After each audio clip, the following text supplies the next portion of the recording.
तो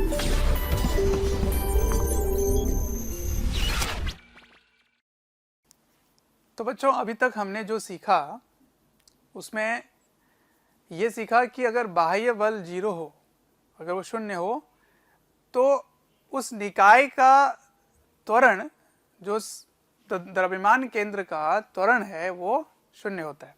इसका अर्थ क्या हुआ कि वेग जो द्रव्यमान केंद्र का होगा वो नियत रहेगा, उसमें कोई बदलाव नहीं होगी। ठीक है। और अगर प्रारंभिक वेग द्रव्यमान केंद्र का भी शून्य है तो निकाय का जो द्रव्यमान केंद्र है वो परिवर्तित नहीं होगी, वो जहां थी वहीं रहेगी। ठीक है। तो उसी चीज को मैंने यहाँ पे लिख दिया कि अगर सिस्टम में केवल आंतरिक बल ही है, केवल इंटरनल फोर्स है, तब वो कैसे चलेगा, उसकी गति क्या होगी, है ना, मोशन ऑफ सेंटर ऑफ मास। तो गति क्या होगी यदि आंतरिक बल ही केवल है। तो मैंने क्या कहा कि अगर बाह्य बल शून्य है तो त्वरण सेंटर ऑफ मास का 0 होगा, इसका मतलब वेग सेंटर ऑफ मास का नियत रहेगा। तो अगर प्रारंभिक बल शून्य है तो अंतिम बल भी प्रारंभिक वेग अगर शून्य है तो अंतिम वेग भी शून्य होगा। ठीक है। तो इसका मतलब हुआ कि द्रव्यमान केंद्र के स्थिति में कोई परिवर्तन नहीं होगी, क्योंकि इसका वेग में कोई परिवर्तन नहीं है तो स्थिति में परिवर्तन भी 0 होगा, है ना। वेग अगर 0 है तो परिवर्तन स्थिति में 0 होगी। ठीक है। इसका मतलब position of centre mass does not change. इसका मतलब क्या हुआ कि द्रव्यमान केंद्र की स्थिति नहीं बदलेगी। ठीक है, उसमें कोई परिवर्तन नहीं आएगा, में कोई परिवर्तन नहीं आएगा। ठीक है, इसका ये मतलब हुआ, मतलब जहां पहले था सेंटर ऑफ मास वहीं ही रहेगा। तो मैंने इसको ऐसे लिख दिया कि पहले आपने एक्स सेंटर मास पढ़ा। एक्स सेंटर मास क्या होता है, m1 x1 m2 x2 by m1 plus m2। तो अगर इसमें परिवर्तन की बात कर रहे हो तो फिर इसके कोऑर्डिनेट में बात करोगे परिवर्तन कितना होगा, इसके कोऑर्डिनेट में बात करोगे परिवर्तन कितना होगा। तो इसके परिवर्तन में 0 हो गई, क्योंकि डेल्टा RCM 0 है। क्यों डेल्टा RCM 0? क्योंकि V 0 है। तो अगर V 0 है तो डेल्टा RCM भी 0 होगा, तो डेल्टा XCM भी 0 हो गया। अगर ये 0 हो गया तो इस पूरे को इधर भेज दोगे तो ये भी 0 हो जाएगा। इसका मतलब ऊपर वाला ये पोर्शन 0 हो जाएगा। तो delta x1 plus m2 delta x2 0 होगा। अब इसको एक उदाहरण से समझते हैं। मान लीजिए एक 4m मास का एक बॉम्ब है, वो फटता है। तो यदि वो फटेगा तो बाहर से कोई बल तो लगाया नहीं, किसी ने बांध के तो खींचा नहीं, ना ही किसी ने पकड़ के फेंक दिया था। तो अंदर में ही कुछ केमिकल का रिएक्शन हुआ और वो रिएक्शन होने के बाद वो फट गया। तो आंतरिक बल ही केवल लगे हैं यहाँ पे। तो ये आंतरिक बल है और इनिशियल वेलोसिटी सेंटर मास 0 था, इनिशियली चल नहीं रहा था। तो इसका मतलब पोजीशन ऑफ सेंटर मास भी 0 होगा। इसका मतलब डेल्टा XCM 0 होगा। तो ये वाला पार्ट अपन बोल सकते हैं। ठीक है। तो क्वेश्चन में ये दिया गया है कि मान लीजिए यहाँ से फट के 3m मास L दूरी पे जाके गिरता है। तो बताइए m मास कितने दूर जाके गिरेगा। तो m मास इधर ही जाके गिरेगा, क्योंकि द्रव्यमान केंद्र को उसको पूरे टाइम वहीं रखना है, जहां था वहीं रखना है। मैंने उसी को ले लिया केंद्र बिंदु, मूल बिंदु ले लिया, ओरिजिन ले लिया। ठीक है, 0 0 ले लिया। तो वहीं बाद में भी रहेगा, उसके लिए इसको इधर आना पड़ेगा, बाईं ओर आना पड़ेगा, तभी सेंटर मास वहीं रहेगा। तो हम क्या लिख सकते हैं, ये वाला लिख सकते हैं। तो m1 delta x1 m2 delta x2 is 0। अब m1 में कितना परिवर्तन हुआ, तो सवाल में दिया है कि l दूरी जाके गिर रहा है, तो इसके x कोऑर्डिनेट क्या हो गई, l। तो यहाँ आपने लिख दिया l। अब इधर आपने प्लस x लिया है और इधर माइनस x लिया है, तो इसकी क्या कोऑर्डिनेट होगी, माइनस x। इसका वैल्यू क्या हो गया, m। तो इसको हल करोगे तो x का मान आ गया 3l। इसका मतलब ये यहाँ से 3l दूरी पे जाके गिरेगा, तभी द्रव्यमान केंद्र वहीं रहेगा जहां पहले था। ठीक है, इसीलिए ऐसा होता है कि अगर कभी बम फटते हुए देखते हो तो एक टुकड़ा इधर जाता है, दूसरा टुकड़ा उधर ही जाना पड़ता है। ठीक है, तो इस प्रकार ही जाएगा कि द्रव्यमान केंद्र को वहीं रखना होगा। तो इसको वेरीफाई करके आप देख सकते हैं, अगर सेंटर ऑफ मास इसका निकालना है तो दूरी इससे 3l आ गई, इससे l आ गई, तो बताओ सेंटर मास कहाँ होगा। तो आप हल करेंगे तो ये 3L पे आएगा और ये L पे आएगा, इसका मतलब सेंटर मास वहीं आएगा जो यहाँ से यहाँ तक पहले था, तो जहाँ पहले था बाद में भी वहीं आ रहा है, ठीक है। तो आप बोल सकते हैं कि सेंटर मास में परिवर्तन तभी आएगा जब बाहर ये बल लग रहा होगा। अगर बाह्य बल 0 है तो सेंटर मास जहाँ था वहीं रहेगा, यदि प्रारंभिक वेग 0 है तो सेंटर मास का, ठीक है। तो अब आगे इसी कंसेप्ट को डेवलप करके क्वेश्चंस सॉल्व करते हैं, ठीक है, जिसमें यही वाला काम करने वाले हैं। चलिए एक और एग्जांपल से आपको समझाता हूँ। जैसे मान लीजिए एक हथौड़ा है, एक हैमर है ना, ये इस तरह से ऐसे एक बड़ा सा हैमर है अपने थॉर भैया का, ठीक है, ऐसा है कुछ। खैर उसका तो कंप्लीट होता है, बट कोई नहीं, मैं ऐसा दिखा रहा हूँ। मान लीजिए इसका सेंटर ऑफ मास यहाँ पर है, ठीक है, ऐसे है, और आपने यहाँ से इस हैमर को ऐसे फेंका, है ना, ऐसे फेंका, तो एक पैराबोला की तरह जाना चाहिए था। तो आपका जो हैमर है वो कुछ इस तरह से है, इसका सेंटर मास भी यहाँ पर ऐसे है ना, केवल मैं ऐसे बना रहा हूँ, टी बना के दिखा रहा हूँ। तो जब आप इसको ऐसे फेंके तो ये ऐसे घूमता हुआ ऐसे जा रहा था, है ना, ऐसे ऐसे ऐसे ऐसे घूमता हुआ, लेकिन इस तरह जाएगा कि सेंटर ऑफ मास हमेशा इसी लाइन पे ही जाने वाला है, इसी लाइन पे जाएगा, है ना, ऐसे ही जाएगा, ऐसे सेंटर ऑफ मास तो ऐसे ही जाएगा, भले ये कुछ समय बाद ये ऐसे हो जाए, ऐसा हो जाए, फिर ये ऐसा हो जाए, फिर ये ऊपर वाला ऐसे आ जाए, है ना, फिर ये ऐसे घूम जाए, फिर ये ऐसे हो जाए, और तब ये ऐसे घूमकर ऐसे ऐसे गिरे, हो सकता है ऐसा हो, पर सेंटर ऑफ मास हमेशा एक पैराबोलिक पाथ ही फॉलो करने वाला है, ठीक है। अब मान लीजिए कि आपने ये जो हथौड़ा लगाया था उसका यहाँ पे जो कैप है वो ढीला है, तो आप इतना तेज फेंके कि इसका ये वाला पोर्शन, लोहे वाला पोर्शन खुल के अलग हो गया, सपोज यहाँ पे आते आते अलग हो गया। तो अलग हो गया ना, तो लोहा वाला अगर इधर जाके गिरेगा, सपोज यहाँ से ऐसे जाके इधर गिरा, कौन, लोहा वाला, ये ऐसे जो आयरन वाला पोर्शन है, सपोज यहाँ जाके गिरा, तो इसका जो लकड़ी वाला हिस्सा है ना वो इधर जाके गिरना पड़ेगा, उसको लकड़ी वाला हिस्सा इधर जाके गिरना पड़ेगा, कहीं इधर, क्योंकि सेंटर ऑफ मास तो यही मूव करेगा, चाहे वो अलग हो या ना हो, सेंटर ऑफ मास तो पैराबोलिक पाथ ही फॉलो करेगा, भले ये लोहा इधर चला जाए और ये इधर जाके ऐसे गिरे, इधर कहीं पर गिरे, ठीक है, कुछ ऐसे मान लो इधर आ जाए, तो क्योंकि सेंटर ऑफ मास को तो वहीं जाना है, चाहे वो अलग हो या ना हो, सेंटर ऑफ मास वहीं जाएगा। ऐसा क्यों हुआ, क्योंकि सिस्टम में जो फोर्स है ना वो mg पूरे टाइम नीचे ही लग रहा है, पूरे टाइम नीचे लग रहा है, तो इस सिस्टम का सेंटर ऑफ मास का एक्सेलरेशन केवल वर्टिकल डायरेक्शन में है, तो y coordinate of centre of mass change हो सकता है, पर x coordinate of centre of mass change नहीं होगा, क्योंकि हॉरिजॉन्टल डायरेक्शन में कोई भी फोर्स नहीं है। तो इसीलिए सेंटर ऑफ मास अगर इसका यहाँ आ रहा था, तो अगर ये अलग होके इधर अगर x1 डिस्टेंस गिरेगा तो इसको x2 डिस्टेंस अगर गिरना होगा, इसका m1 मास अगर है और इसका m2 मास है, तो एक चीज़ तो हमेशा ही फॉलो होगा कि अगर आपका यहाँ पर सेंटर ऑफ मास को रखना है तो आप क्या बोलेंगे, m1 x1 is equal to m2 x2। कहाँ से लाया मैं, वहीं से लाया, डेल्टा एक्स वाले से लाया, जिसमें अगर आप एक को प्लस मान रहे हो दूसरे को माइनस मान रहे हो तो इक्वल टू जाके उधर पॉजिटिव हो जाएगा, क्योंकि एक माइनस हो जाता है। तो इसी को मैं हर बार यूज करने वाला हूँ, ठीक है। तो मान लीजिए 2 या 3 से ज्यादा मासेस हैं, तो इसको क्या क्या करोगे आप, इसको कर दोगे sigma mi xi towards left, मान लीजिए लेफ्ट गिरा, is equals to sigma mi xi right, ये राइट साइड मूव करेगा, ठीक है। तो एक राइट मूव कर रहा है तो एक लेफ्ट मूव कर रहा है, मान लीजिए 2-3 टुकड़े हो गए और भी स्प्लिट हो गए, ऐसे 2-3 इधर गिर गए, तो सभी का मास इंटू राइट साइड का डिस्टेंस को मल्टीप्लाई करके जोड़ दो, सभी को मास इंटू लेफ्ट साइड के डिस्टेंस को मल्टीप्लाई करके जोड़ दो, उनका वहीं पर ही लाई करेगा, कारण सेंटर ऑफ मास वहीं लाई करवाना है, ठीक है। इसी कंसेप्ट पे बेस्ड एक क्वेश्चन मैं आपको लिख के देता हूँ यहाँ पे, उसको ट्राई करते हैं बढ़िया से, ठीक है। तो आइए क्वेश्चन मैंने लिख दिया यहाँ पर, a particle of mass 3m is projected such that its range is equals to r, ठीक है। तो मान लीजिए एक 3m मास का आप पार्टिकल को फेंके जिसका रेंज r होना चाहिए।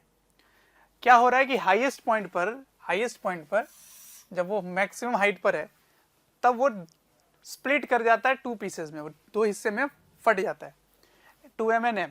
If the smaller mass comes to rest, जो छोटा मास है दैट इज m मास वाला रेस्ट पे आ जाता है, मतलब वो रुक जाता है। तो बताना है कि फाइनल पोजीशन ऑफ 2m क्या होगी, ठीक है। अब इस टाइप के क्वेश्चन को कैसे करेंगे, यही कंसेप्ट डेवलप करना है जो मैंने यहाँ पे बताया आपको। तो पहले तो आप इसकी कहानी को समझिए पूरी तरह से। सॉल्यूशन देखिए ध्यान से, यहाँ पर आप क्या कर रहे हैं, एक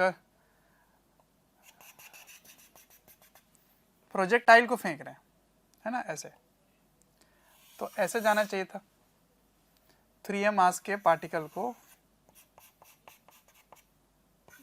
3m मास के पार्टिकल को आप फेंक रहे हैं ऐसे,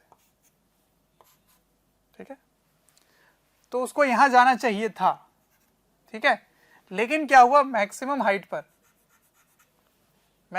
पर वो 2 हिस्से में टूट गया और एक हिस्सा रेस्ट पे आ गया। रेस्ट पे आने का क्या मतलब हुआ, वो रुक गया, मतलब वेलोसिटी 0 हो गई। किसकी, छोटे मास की, स्मॉलर मास की वेलोसिटी 0 हो गई।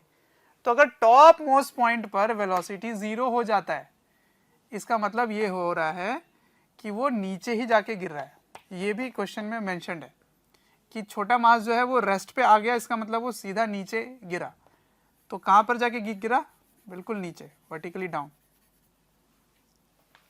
ठीक है। टॉप मोस्ट पॉइंट पे वो फट रहा है, ठीक है।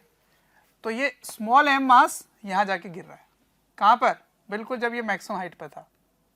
अब मैक्सिमम हाइट पे फोर्सेस क्या क्या लग रहे हैं, तो मैक्सिमम हाइट पे फोर्सेस लग रहे हैं, बड़ा मास अगर ले लो यहाँ पे तो सिर्फ mg लग रहा है, हॉरिजॉन्टल में तो कोई फोर्स ही नहीं लग रहा। इसका मतलब x coordinate of centre of mass does not change, ठीक है। तो x सेंटर मास चेंज नहीं होगा। अब सुनो, अब क्योंकि 2 हिस्से में टूट रहा है, m और 2m, तो 2m किधर जाएगा, सोचो। अब सोचो, अगर ये कंप्लीट होता तो इसका सेंटर ऑफ मास कहाँ है, सेंटर ऑफ मास मान लीजिए यहाँ पर है, तो पूरे टाइम सेंटर ऑफ मास को यही पैराबोलिक पाथ फॉलो करना पड़ेगा पूरे टाइम, ठीक है। तो यहां पर ही उसको आना चाहिए था, किसको, 3m को यहां आना चाहिए था अगर ये नहीं टूटता तो ये है इसका सेंटर ऑफ मास, ठीक। तो सेंटर ऑफ मास अभी भी वहीं रहेगा, सेंटर ऑफ मास अभी भी वहीं रहेगा। तो वहीं रखने के लिए 2m को किधर जाना चाहिए, राइट साइड जाना चाहिए। तो 2m यहां कहीं पे जाके गिरेगा, ठीक है। 2m falls at this point, somewhere at this point. तो ये वाला हाइट, ये वाला डिस्टेंस मुझे नहीं पता, तो इसको मैं लिख लेता हूं x, ठीक। क्या ये पता है मुझे, हाँ पता है, क्योंकि रेंज दिया हुआ है r। तो मैक्सिमम हाइट पर अगर रहेगा कोई भी ऑब्जेक्ट, मैक्सिमम हाइट पर है, इसका मतलब वो रेंज से हाफ डिस्टेंस पर है, तो r/2 पर है, ओके, r/2, ठीक। तो ये r/2 है, तो आपको x निकालना है, क्या होगा, हो गया सॉल्व क्वेश्चन। क्योंकि आपको सेंटर ऑफ मास यही रखना है, तो आप क्या क्या करने वाले हैं, ये वाला करने वाले हैं। तो लेफ्ट और राइट वाले को मास के साथ मल्टीप्लाई करके सॉल्व कर लीजिए। तो इसको लिखोगे तो क्या आ जाएगा, 2m into X equals to m into r/2, m और m कैंसल, तो x की वैल्यू क्या हो गई, x की वैल्यू हो गई r/4, ये हो गई x की वैल्यू, मतलब यहां से r/4 डिस्टेंस पर होगा। अब अगर क्वेश्चन पूछा जाए find the final position of 2m from point of projection, अगर ये लिखा रहता है फ्रॉम पॉइंट ऑफ प्रोजेक्शन, तब आप क्या करते, तो आपने कहां से डिस्टेंस निकाला, आपने तो इस जगह से निकाला, तो बट पॉइंट ऑफ प्रोजेक्शन से आपको क्या जोड़ना पड़ेगा, r जोड़ना पड़ेगा, ठीक है ना। तो यहां से यहां तक r डिस्टेंस और जोड़ दीजिए, तो position from point of projection is r plus r by 4। r by 4 कहाँ से है? यहाँ से। r जोड़ दीजिए तो कितना आ जाएगा? 5/4 r, है ना। तो यहाँ से 5r/4 पर रहेगा कौन? 2m मास, अगर m यहाँ गिरता है तो। ठीक है, तो इस पे कंफ्यूज मत होना है कि रेस्ट पर आ गया का क्या मतलब है कि फिर तो वो इधर वो चला जाएगा, ऐसा नहीं है। वहां पर ही रेस्ट पर वहीं पर ही वो फट रहा है। ठीक है, यहीं पर ही वो फट रहा है, तो इसकी जो भी वेलोसिटी है या मतलब जो भी ये फट रहा है वो ड्यू टू इंटरनल फोर्सेस फट रहा है अलोंग द हॉरिजॉन्टल। तो हॉरिजॉन्टल में कोई फोर्सेस नहीं है, इसलिए इसका जो कोऑर्डिनेट है वो चेंज नहीं होगा। इसके अगर सोचोगे कि कुछ ना कुछ हॉरिजॉन्टल डायरेक्शन में वेलोसिटी थी तो हाँ ठीक है, ठीक। तो हॉरिजॉन्टल डायरेक्शन में वेलोसिटी होने के कारण ही तो ये यहाँ गया और ये यहाँ गया, और तभी तो सेंटर मास यहाँ पर है। अब यहाँ पे स्टडी नहीं कर रहे, अदरवाइज आप बोलते सेंटर मास यहीं लाइक करेगा, क्योंकि हॉरिजॉन्टल डायरेक्शन में वेलोसिटी है तो इसीलिए इसकी पोजीशन ऑफ सेंटर ऑफ मास यहाँ पहुंच गई और पूरे टाइम वहीं रहेगी। मैं वही कहना चाह रहा हूँ कि जहां पर पहले था वहीं पर ही रहेगा, चाहे वो फटे या ना फटे। यहाँ भी मैं यही समझाना चाह रहा हूँ आपको कि क्योंकि सपोज यहाँ फट रहा है तो हॉरिजॉन्टल डायरेक्शन में उसकी वेलोसिटी है सेंटर ऑफ मास की, तो फिर इसके कोऑर्डिनेट में जो चेंज आया वो उसी के कोरस्पॉन्डिंग आया कि अगर वो रुकता जाकर तो कहाँ रुकता, तो उसकी सेंटर ऑफ मास कहाँ पहुंचेगी, उसी के कोरस्पॉन्डिंग ये दोनों मासेस अपने अपने पोजीशन को अलाइन करेंगे।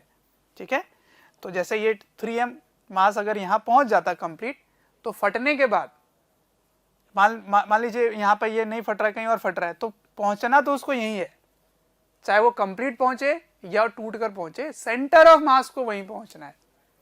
तो उसके करस्पॉन्डिंग चाहे आप 2/3 मास ले लीजिए, 1/3 ले लीजिए, 4/5 मास ले लीजिए, कुछ भी ले लीजिए, पर सेंटर मास को वहीं रखना है आपको। उसके बाद आपको यहाँ से यहाँ का डिस्टेंस, यहाँ से यहाँ का डिस्टेंस मास के साथ मल्टीप्लाई करके दोनों बराबर कर लेना है। ठीक है ना। तो ये कैसे आता है ये मैंने आपको बता रखा है कि change in the position of centre mass is 0 because external force is 0। ठीक है, इसीलिए आप ये वाला लिख सकते हैं। ठीक, अब इसी कंसेप्ट को आगे और डेवलप करने वाले हैं, डिफरेंट के केसेस लेंगे। ठीक है, जिसमें एक्सटर्नल फोर्स 0 होगा, केवल इंटरनल फोर्स के कारण पार्टिकल मूव कर रहे होंगे।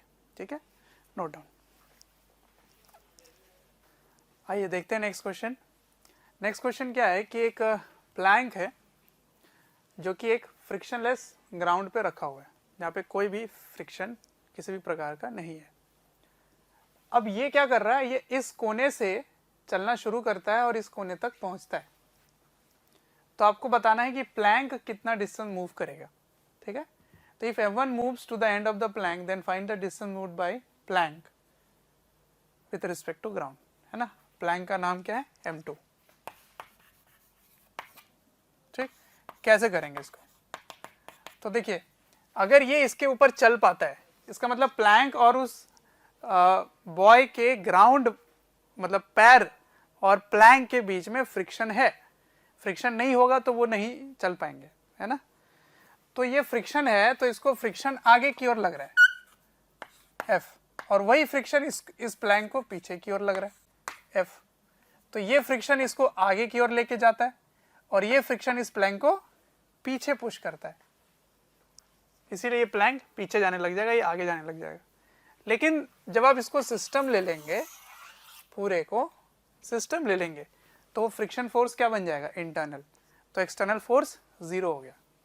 तो अब यहाँ से आप डेवलप कर पाओगे कंसेप्ट कि as net external force equals to 0 and क्योंकि ये चल ही नहीं रहे तो U सेंटर ऑफ मास भी 0 है, इसीलिए V सेंटर ऑफ मास 0 होगा।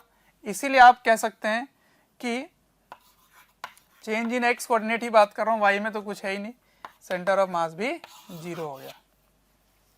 तो अगर ऐसा है तो आप क्या बोल सकते हैं? आप बोल सकते हैं sigma mi xi left side equals to sigma mi xi right side, ये भी बोल सकते हैं, है ना। तो इसको यूज करेंगे बाद में, पहले यहाँ पे समझो ध्यान से। जब ये यहाँ से यहाँ पहुंचा, हुआ क्या होगा इसको समझते हैं। तो सपोज इन दोनों, इसको एक पॉइंट मास मैंने मान लिया और इसको एक पॉइंट मास मैंने मान लिया, तो इसका सेंटर मास कहाँ है? तो पहले समझते हैं, ये है m1 thank you dear students, हमें ढेर सारा प्यार देने के लिए। डेली हज़ारों स्टूडेंट्स हमारे वीडियोस से लाभ उठा रहे हैं, उनको काफ़ी बेनिफिट पहुंच रहा है हमारे वीडियो लेक्चर से। आपसे एक रिक्वेस्ट है कि डिस्क्रिप्शन बॉक्स पे एक लिंक है, उस लिंक को क्लिक करें और अपनी एनरोलमेंट सुनिश्चित करें। और साथ ही जिनको स्टडी मटेरियल या फिर डाउट सेशन चाहिए वो प्रीमियम कोर्सेज के लिए भी एनरोल कर सकते हैं। ये है M1 है ना, और ये है M2, M2 का सेंटर ऑफ मास। ये है M1 का सेंटर ऑफ मास, ये M2 का सेंटर ऑफ मास। तो इस पूरे सिस्टम का सेंटर ऑफ मास यहाँ कहीं आएगा, क्योंकि ये M1 का मास कितना है, 40 kg है। ये कितना है, 40 है। तो इससे डबल मास है, तो इसके इधर रहेगा सेंटर ऑफ मास, ठीक है, यहाँ कहीं लाई करेगा। अब जब ये इधर आगे बढ़ना शुरू करेगा तो M2 पीछे जाने लगेगा, इसलिए ताकि सेंटर ऑफ मास यहीं लाई करे। समझ में आया? तो मान लीजिए M1 इधर मूव करके यहाँ पहुंचा है कहीं पर, इस जगह पर M1 यहाँ पहुंचा, तो M2 को भी इधर आना पड़ेगा, है ना, इधर कहीं आना पड़ेगा, यहाँ तक आना पड़ेगा M2 को। ये M2 हो गया, ये M1 हो गया, ठीक है। थोड़ा छोटा लिख रहा हूँ मैं क्योंकि इसी में मुझे एडजस्ट करना था, तो ताकि सेंटर ऑफ मास यहीं आ जाए, ठीक है। तो M1 कितना डिस्टेंस मूव कर रहा है, ऐसे मूव कर रहा है, और M2 कितना मूव कर रहा है, ऐसे मूव कर रहा है। सॉरी, ये नहीं मूव कर रहा है, M2 ये वाला डिस्टेंस मूव कर रहा है, ये x2 मूव कर रहा है और ये x1 मूव कर रहा है, ठीक है। तो ऐसे कंसेप्ट डेवलप करना है।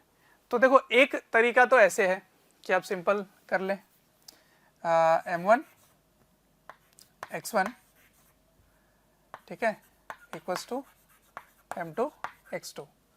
M1 और M2 की वैल्यू रख दीजिए, तो क्या आ जाएगा, M1 होगा 40 x1, ये हो गया 20 x2, ये कैंसिल हो गए, तो ये क्या बन गया 2 x1 इक्वल्स टू x2। ये हो गया इक्वेशन नंबर 1। अब समझो, अगर ये इस कोने से इस कोने में पहुंचता है, एंड ऑफ द प्लैंक लिखा हुआ है, move to the end of the plank, यहाँ पहुंच रहा है, तो वो L डिस्टेंस जो है वो ग्राउंड के रिस्पेक्ट में नहीं पहुंच रहा है, क्योंकि जैसे वो आगे बढ़ना शुरू होगा इसका प्लैंक भी पीछे जाने लगेगा, तो वो कंप्लीटली यहाँ से यहाँ नहीं पहुंच पाएगा, L डिस्टेंस कवर नहीं करेगा, वो कुछ और ही कवर करेगा। तो आप ये बोल सकते हैं कि displacement of 1 with respect to 2 is equals to L। ये जरूर बोल सकते हैं कि अगर आप 2 में बैठकर देखेंगे तो 1 कितना डिस्टेंस मूव करेगा, L मूव करेगा। तो इसको क्या लिख सकते हो आप, displacement of 1 minus displacement of 2 vector wise is equals to L। अब 1 का डिस्प्लेसमेंट आपने क्या लिया, x1, किधर लिया, राइट साइड, तो एक साइड को प्लस मान लीजिए, इधर प्लस मान लिया मैंने, तो इसको लिख लिया x1, माइनस x2 किधर माने हो, पीछे की ओर, क्योंकि ये पीछे जाएगा, तो minus x2 equals to L हो गया, ठीक है ना, वेक्टर वाइज चल रहा है। तो x1 ये माइनस माइनस प्लस हो गया, x2 हो गया, तो x1 plus x2 equals to L। तो x1 plus x2 equals to L। आपको क्या निकालना है, x2 निकालना है, तो यहाँ से x2 क्या लिखोगे, x1 क्या लिखोगे, x2 बाई 2, तो x1 लिख दिया आपने x2 by 2 plus x2 equals to L। तो ये 2 प्लस 1 3, तो 3x2 by 2 equals to L। तो x2 equals to 2 by 3L, that is 2 by 3 into L कितना है 24, तो कितना आ गया ये 8 2 जा 16 मीटर।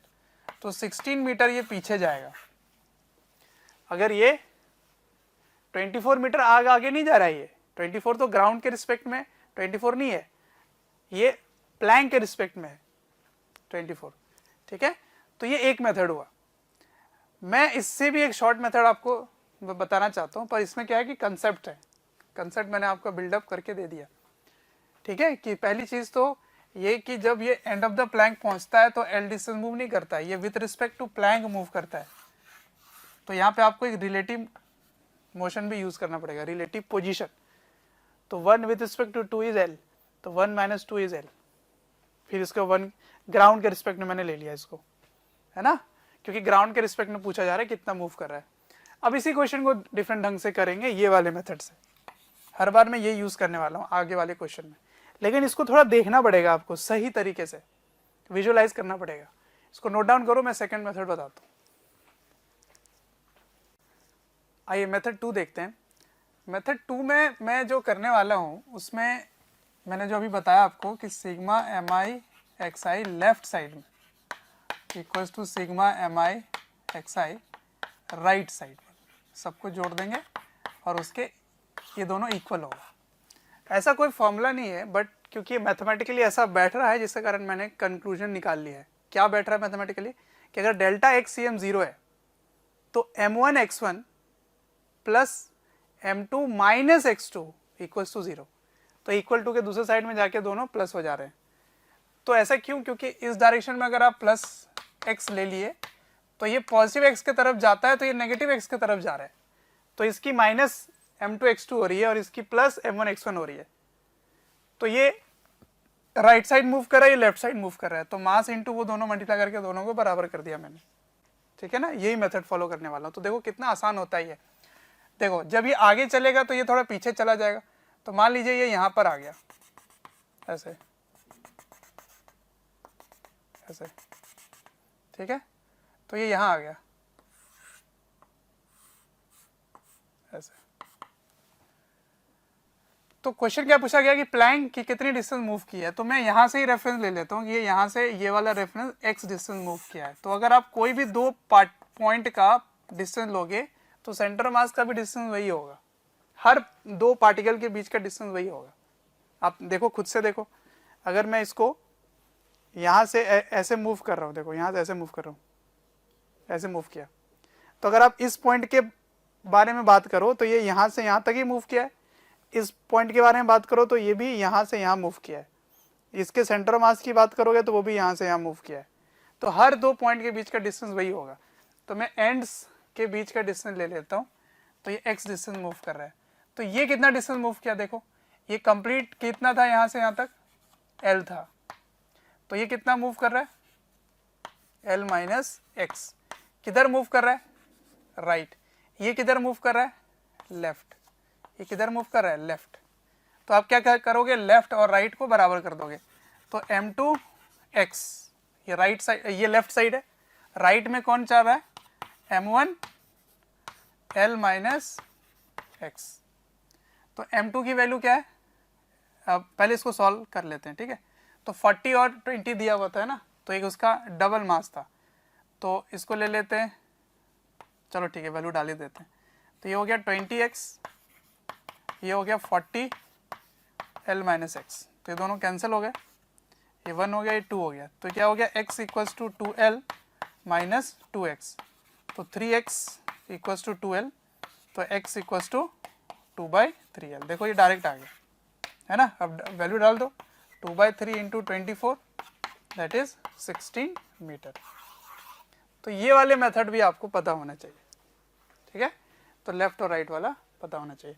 तो नेक्स्ट क्वेश्चन करते हैं इसी शॉर्टकट पे बेस्ड, ठीक है। कॉपी करो। चलिए अगला सवाल देखिए। इस बार क्या दिया है कि जब ये m1 नीचे आता है यहाँ तक, है ना, तो m2 कितना पीछे जाएगा, ये सवाल है। क्योंकि फ्रिक्शन कहीं नहीं है, हर जगह स्मूथ है ना, बिल्कुल चिकना सरफेस है हर जगह, यहाँ भी है और यहाँ भी है। तो ये पीछे जाएगा जब ये नीचे आएगा। तो चलो देखते हैं पहले इस पे फोर्सेस कौन कौन से लग रहे हैं।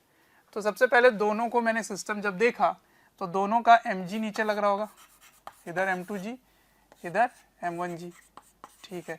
यहाँ से नॉर्मल लग रहा है n2, और इन दोनों का जो नॉर्मल है वो इंटरनल हो गया, तो वो नहीं दिखा रहा हूँ मैं। तो देखो जो भी फोर्स दिख रहा है आपको किधर दिख रहा है, y डायरेक्शन में दिख रहा है, x डायरेक्शन में कोई भी फोर्स नहीं है। तो अगर x डायरेक्शन में फोर्स नहीं है तो इसका बस y सेंटर मास ही चेंज होगा, x सेंटर मास में कोई चेंज नहीं आएगा।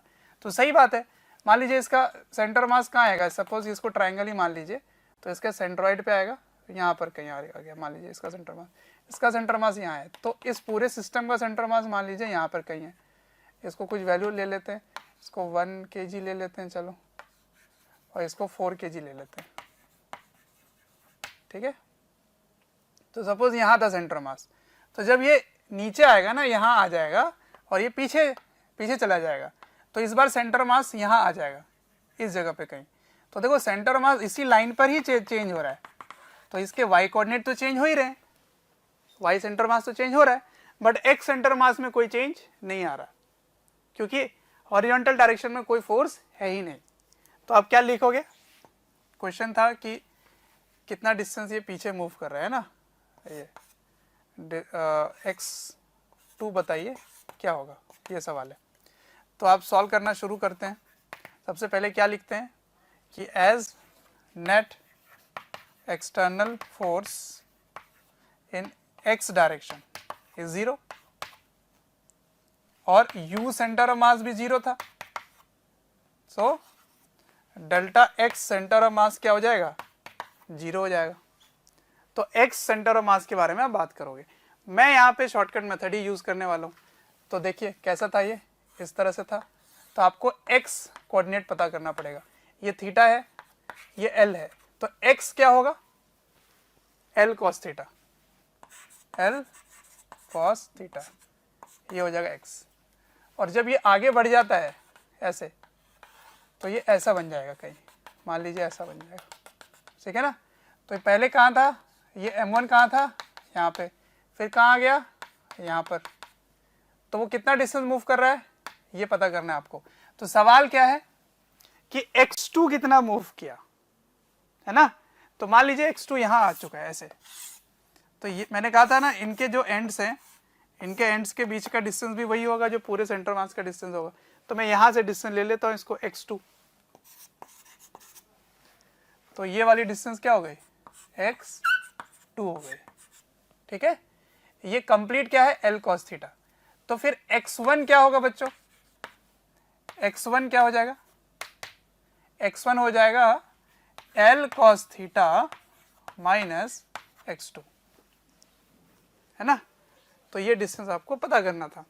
तो बस सिंपल हो गया क्वेश्चन, ये m1 हो गया और ये m2 हो गया। तो आप क्या लिखेंगे, m1 x1 बराबर m2 x2, सिग्मा, है ना, सिग्मा लेफ्ट और राइट के बराबर में की बात कर रहे हो। तो ये किधर मूव कर रहा है, राइट, तो ये मेरा राइट हो, राइट में पहले लिख दिया, और ये लेफ्ट।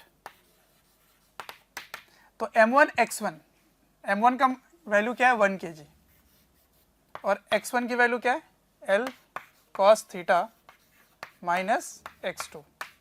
m2 की वैल्यू क्या है 4 kg, तो m2 हो गया 4 kg। कितना मूव कर रहा है, x2 ही मूव कर रहा है, बस हो गया एक लाइन में सब। तो x2 चला गया उधर, तो l cos theta equals to 5x2। तो what is x2 equals to l cos theta by 5, ठीक है। तो आप देखो तो m1 कितना डिस्टेंस मूव करता है, ये इस लाइन से इस लाइन में आता है, ये यहाँ पे, तो इतना ही डिस्टेंस ये मूव कर रहा है, कंप्लीट मूव नहीं कर पा रहा है, क्योंकि ये भी धीरे धीरे पीछे जा रहा है जब ये नीचे आ रहा है। तो समझ आ रहा है कैसे, क्योंकि नॉर्मल जो है ना, नॉर्मल का एक कंपोनेंट इसको धक्का लगा रहा है जो कि इधर चला जाता है, ओके। तो ये सब क्वेश्चंस ऐसे होते हैं, और करते हैं सॉल्व, और करते हैं। अब अभी तक मैं 2 ही मास ले रहा था, अब मैं 3 ले लेता हूँ, ठीक है। आइए नेक्स्ट क्वेश्चन देखते हैं। इस बार क्या है कि ये एक बोट है, एक नाव है, यहाँ पे ऐसे पानी बना लेते हैं, ठीक है। मान लेते हैं कि पानी से फ्रिक्शन फोर्स कुछ भी नहीं मिल रहा है ना। इस कोने में एक m1 है, इस कोने में एक और है m2, और ये जो बोट है इसका मास क्या है m3, इस नाव की जो मास है वो m2 है, m3 है, सॉरी, यहाँ एक m2 है, यहाँ एक m1 है। मान लेते हैं m1 एक लड़का है और m2 एक लड़की है, ठीक है। तो इसकी अपनी एक चोटी वगैरह बना लो। अब दूर से दोनों एक दूसरे को देखते हैं, तो दोनों के अंदर बात करने की चाहत डेवलप होती है, तो वो दोनों एक दूसरे की तरफ बढ़ते हैं। अब दोनों जब एक दूसरे की तरफ बढ़े तो वो दोनों कहाँ मिलते हैं, in the middle of boat, तो नाव के बीच में वो मिलते हैं। लेकिन जब ये आगे बढ़ेगा और ये भी आगे बढ़ेगा तो नाव वहां नहीं रुकने वाला। क्यों, क्योंकि बाहर से तो कोई भी फोर्स नहीं लग रहा है ना, इस पूरे सिस्टम को देखा जाए तो बाहर से कोई फोर्स नहीं लग रहा।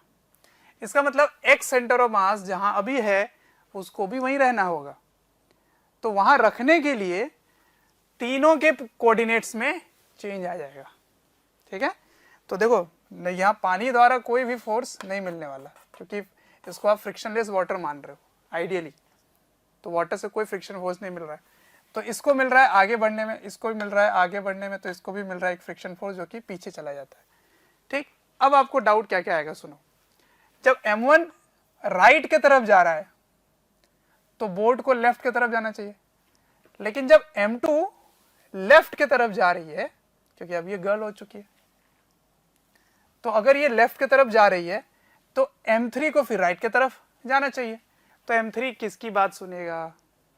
क्या वो M1 की बात सुनेगा पीछे जाने के लिए, या M2 की बात सुनेगा आगे जाने के लिए? तो आंसर लाई किसमें करता है?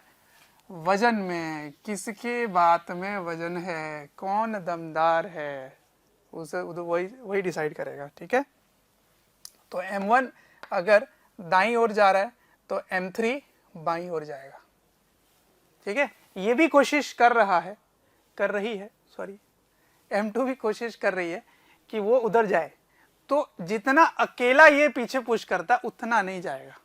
ये समझ में आ गया, क्योंकि कुछ इसके भी फोर्स लगेंगे जो उसको कम जाने देंगे। तो खैर उससे मुझे मतलब नहीं है, मुझे बस ये पता करना है कि कौन दाईं ओर जा रहा है, कौन लेफ्ट जा रहा है, कौन राइट जा रहा है और कितना जा रहा है, बस एक ही इक्वेशन में सॉल्व हो जाएगा। तो चलो, ये है आपका इनिशियल, है ना, ये इनिशियल है, तो ये इसका बीच में है, ये बीचों बीच है। तो क्या ये L/2 डिस्टेंस मूव करेगा? क्या ये वाली डिस्टेंस L/2 है और ये वाली भी डिस्टेंस L/2 है, तो क्या ये दोनों L/2 डिस्टेंस मूव करेंगे लेफ्ट और राइट? क्या नहीं, आंसर इज नो, बिकॉज ये जो नाव है ना वो भी पीछे चला जाएगा। तो चलो पहले इसको डायग्राम बना लेते हैं पूरी तरह से और ऐसे सॉल्व कर लेते हैं। आ जाओ,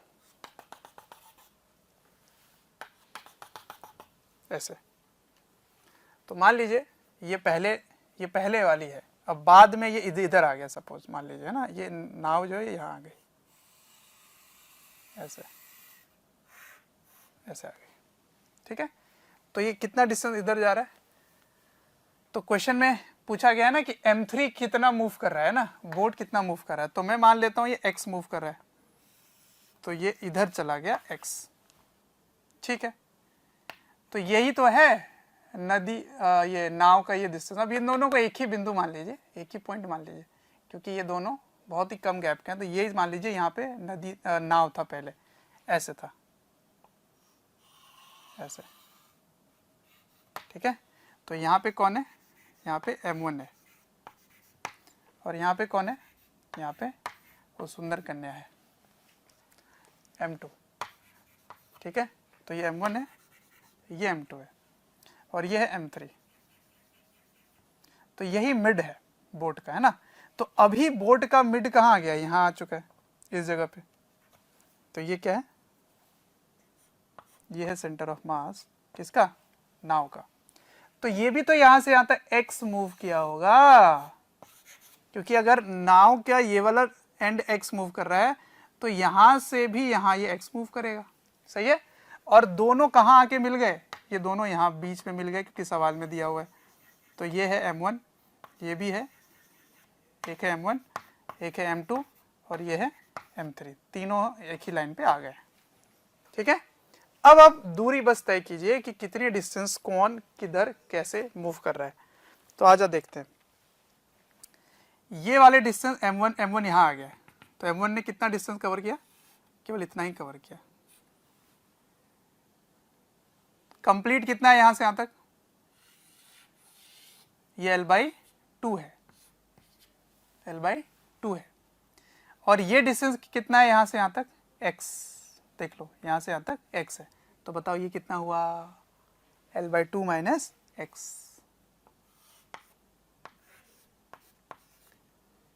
L/2 माइनस x। अब इसकी बारी, ये कहाँ था? इस लाइन पे था, अब कहाँ आ गया? यहाँ आ गया। सही है, तो कितना डिस्टेंस मूव कर रहा है? तो ये वाली डिस्टेंस तो x है और ये वाली डिस्टेंस ये भी l/2 है। प्यारे बच्चों, जब मैं कमेंट सेक्शन में जाता हूँ तो कुछ ऐसे लाइन हैं, कुछ ऐसे कमेंट्स हैं जो काफ़ी कॉमन है, और वो ये हैं कि सर एक इस चैप्टर का इस टॉपिक के बारे में वीडियो बना दें या इस टॉपिक को थोड़ा सा इलेबोरेट करके समझा दें। तो प्यारे बच्चों, मैं आपसे रिक्वेस्ट करना चाहता हूँ कि सबसे पहले तो हमारे चैनल को सब्सक्राइब करें और बेल आइकन को हिट करें। इससे क्या होगा कि कोई भी नोटिफिकेशन आप मिस नहीं करेंगे। मैं ये इसलिए कह रहा हूँ क्योंकि जिस टॉपिक के बारे में आप पूछ रहे होते हैं या आप रिक्वेस्ट कर रहे होते हैं वो हमारे चैनल्स में ऑलरेडी वीडियोज़ हैं। आप अगर चैनल विजिट करेंगे तो प्लेलिस्ट भी बने हुए हैं, और प्लेलिस्ट से आप अपने जो डिमांड है, जो आपके पर्टिकुलर टॉपिक्स हैं, उनको आप विजिट करके पढ़ सकते हैं। तो M2 ने कितना डिस्टेंस मूव किया है? l/2 प्लस x मूव किया है ना? तो मैं एक एक करके सभी के कोऑर्डिनेट्स लिख देता हूँ। तो x1 कितना मूव कर रहा है?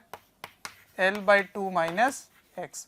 x2 कितना मूव कर रहा है? कर रही है, करने है ना? और x3 कितना मूव कर रहा है? x। ठीक, अब आपको लेफ्ट और राइट देखना है बस। m1 राइट की ओर, m2 लेफ्ट की ओर, m3 लेफ्ट की ओर। ठीक है, तो m2 इधर मूव कर रहा है, कर रही है, सॉरी, m2 इधर मूव कर रही है, बोट भी लेफ्ट की ओर, पर m1 राइट की ओर मूव कर रहा है। तो बस अब आप लेफ्ट और राइट करके शुरू हो जाइए। तो sigma mi xi left equal to sigma mi xi right. ठीक है ना? ये मैं बार बार लिख रहा हूं इसलिए मैंने छोटा मोटा लिख दिया, कैसे भी खराब राइटिंग में। अब सुनो ध्यान से, लेफ्ट कौन मूव कर रहा है? एक तो m3 कर रहा है और एक m2 कर रही है। अब मैंने सही बोला। तो m2 कितना डिस्टेंस है? x2। तो m2 l/2 plus x plus m3 x, m3 का x है, इक्वल्स टू m1 कितना है? l/2 minus x। बस एक ही इक्वेशन था, वैल्यू डालिए, सॉल्व करना शुरू कर दीजिए। ठीक है, तो आ जाओ वैल्यू डाल देते हैं। तो m2 कितना है? 60। ये कितना हो गया? 10 का आधा 5 प्लस x। m3 कितना था? 20 x। m1 कितना है? 80। ये हो गया 5 माइनस x। अब आपको 0 0 काट देना है।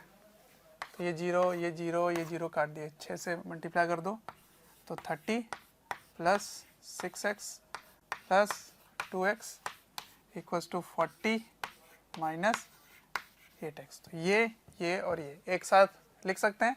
तो 6 2 8 और 8 16 हो गया, 16x।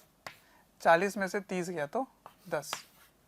तो x equals to 10/16, that is 5/8 metre, है ना? तो कितना डिस्टेंस मूव कर रहा है ये बोट? 5/8। किधर? लेफ्ट की ओर। देखने में बहुत ही कॉम्प्लिकेटेड है, बट अगर लेफ्ट और राइट वाला काम करोगे तो तुरंत हो जाएगा। ठीक है, फिर से आगे क्वेश्चन करते हैं। एक प्रैक्टिस और का करवाता हूँ, खुद से करो ट्राई, है ना? इसी पे कर रहे हैं, बोट और वो वाले। चलो चलिए, अब अगले दिन क्या होता है, क्योंकि उस दिन वो दोनों मिले बोट पर, मिलकर बात किए। अब बात करने के बाद लड़की को समझ आता है कि लड़का एकदम गंवार है, गधा है, तो उसको पसंद नहीं आया। अब नेक्स्ट डे फिर से वो मिलते हैं और इस बार वो लड़की थोड़ा वर्कआउट करके आती है तो उसका वजन थोड़ा कम हो जाता है। तो उसका वजन कितना ले लिया मैंने? m2 का वजन ले लिया 50 kg। और इस बार वो नाव के बीचों बीच में है, कोने में नहीं है, और देख रही है उधर सीन। फिर से ये लड़का इसके तरफ देखता है, बट लड़की इंटरेस्टेड नहीं है। ठीक है, तो जैसे ये इसके पास बात करने जाता है, ये चल के इधर आ जाती है। ठीक है, अब उससे बात नहीं करती कि अरे ये गंवार है, इससे बात नहीं करना। उसको पसंद नहीं आया, मतलब कहने का मतलब ये। मतलब लड़कों को डाउन नहीं दिखा रहा, ओके। चलो, तो इसके रुको, हेयर नहीं है, हेयर कर देते हैं। हाँ, अब सवाल ये है कि इनिशियली ये है सिचुएशन, फाइनली क्या होता है कि जब M1 बोट के बीच में जाता है तो M2 उस नदी के, उस नाव के कोने में पहुंच जाती है, तो बताना है M3 कितना मूव करेगा। ठीक है, तो इसमें क्या हो रहा है कि M2 जब find the distance travel by boat when M1 goes at mid of boat and M2 at end of boat। ठीक है, ये सवाल है। जब M2 इस नाव के कोने पे पहुंच जाएगी और M1 नाव के बीच में आएगा तो बताना है M3 कितना मूव करेगा, ये है सवाल। आ रहा है समझ? आ जाओ करते हैं।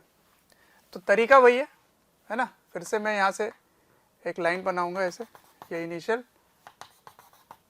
ये तीनों का ये है। ठीक है, तो मैं इनिशियल ऐसे ही बना देता हूँ यहाँ पर, ये है इनिशियल। तो यहाँ कौन है? यहाँ है M2 और यहाँ पर ही कौन है? M3। लेकिन यहाँ कौन है? M1। ओके, अब M1 इसके पास पहुँचता है पर M2 कोने में चली जाती है ना, बिल्कुल एंड पे पहुँच जाती है, उसको पसंद नहीं आया। तो अब मैं ऐसे बना दूंगा, ऐसा कुछ ऐसे बना दिया। ठीक है, तो मान लेते हैं कि ये पीछे चला गया X, और इसका मिड कहाँ है बच्चों? इसका मिड यहाँ है ना। तो यहाँ पे क्या है? M3। और अब ये M1 भी यहाँ आ जाएगा, M1 आ गया। ठीक है, और M2 कहाँ है? M2 यहाँ पर है, M2 इस कोने में। ठीक है, तो आपको बताना है X कितना है। तो चलो, हर बार क्या करना होता है कि M1, M2 और M3 कितने डिस्टेंस मूव कर रहे हैं और किस डायरेक्शन में, बस यही पता करना है आपको। तो चलो ध्यान से देखो, M1 यहाँ से यहाँ चला गया तो उसने इस डायरेक्शन में डिस्टेंस कवर करी है, कितनी? तो ये कंप्लीट है L/2, और ये है X, अभी भी ये कंप्लीट यहाँ से यहाँ तक L/2 है ना। तो ये L/2 है, इसमें X घटा दिए तो ये क्या बन जाएगा? L/2 minus X। समझ आया? ये कंप्लीट डिस्टेंस तो L/2 ही है ना, ये तो मिड पे लिखा हुआ है सवाल में, मिड पे लिखा हुआ है। ठीक है, ओके। अब सुनो, अगर ये वाले पॉइंट का डिस्टेंस आपने X लिया है तो फिर यहां से यहां तक भी तो X ही मूव करेगा ये, तो ये वाली डिस्टेंस भी X है। लेकिन ये कंप्लीट डिस्टेंस क्या है बच्चों? ये कंप्लीट डिस्टेंस है L/2। तो L/2 में X चला गया तो ये वाली डिस्टेंस क्या हो गई? पहले यहाँ था ये, तो ये वाली डिस्टेंस हो गई L/2 माइनस X। ओके, तो L/2 माइनस X हो गई। ठीक है, ध्यान से देखो, तो M2 इधर मूव कर रहा है, इधर, M1 भी इधर ही मूव कर रहा है, लेकिन M3 पीछे की ओर जा रहा है। तो क्या इस बार M1 और M2 की डायरेक्शन ऑफ मोशन सेम है?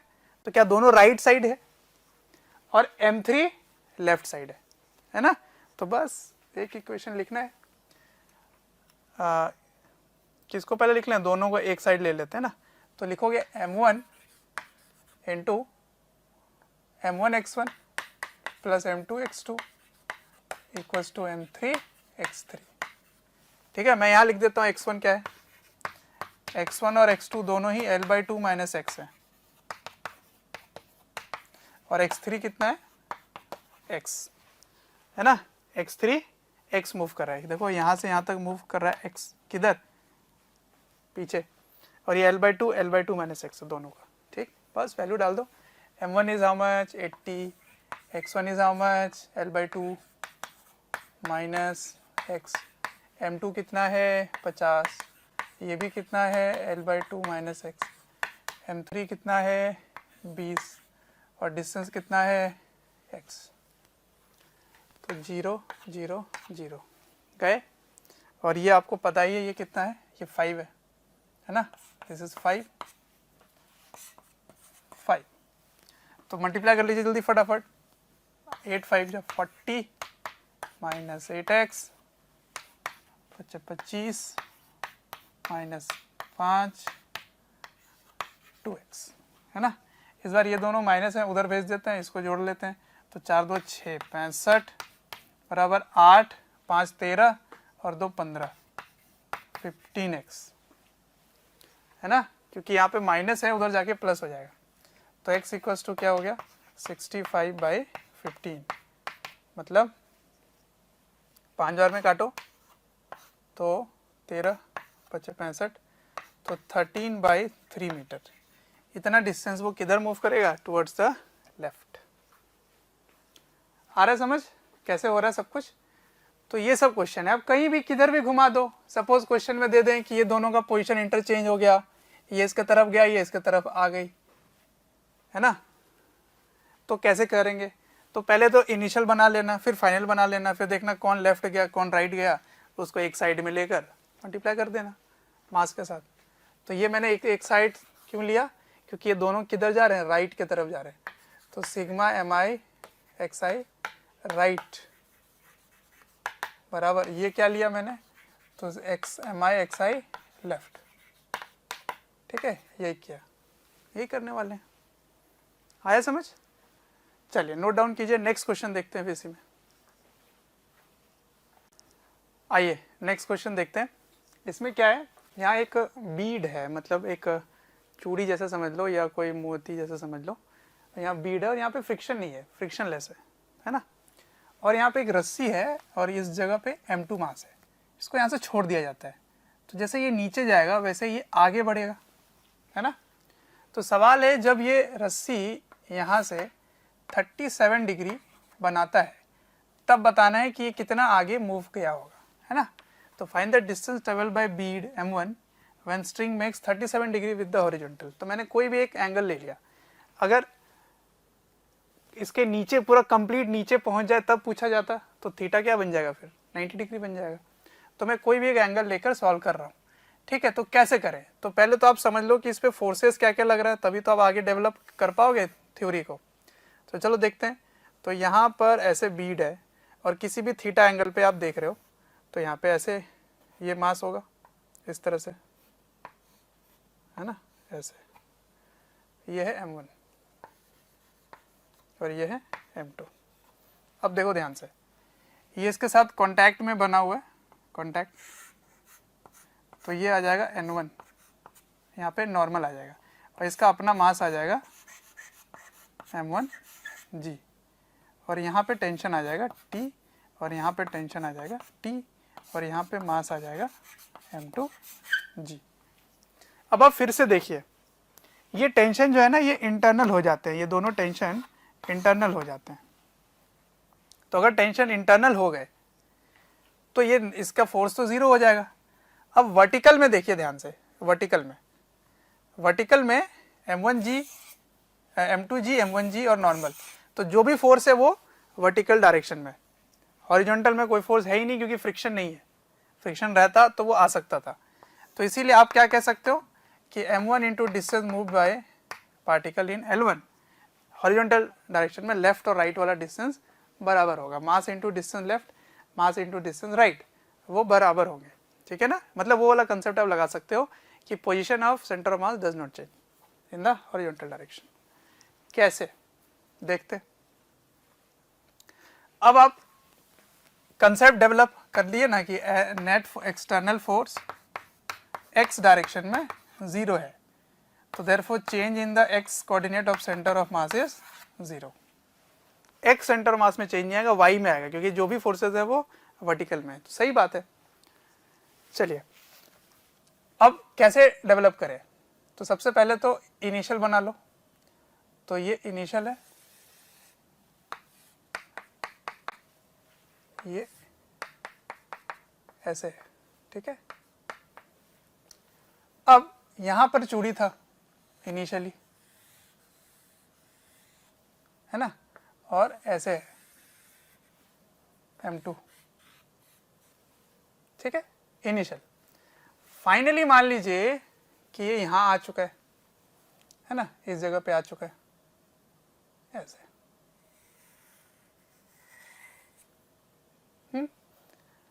और ऐसे बन गया,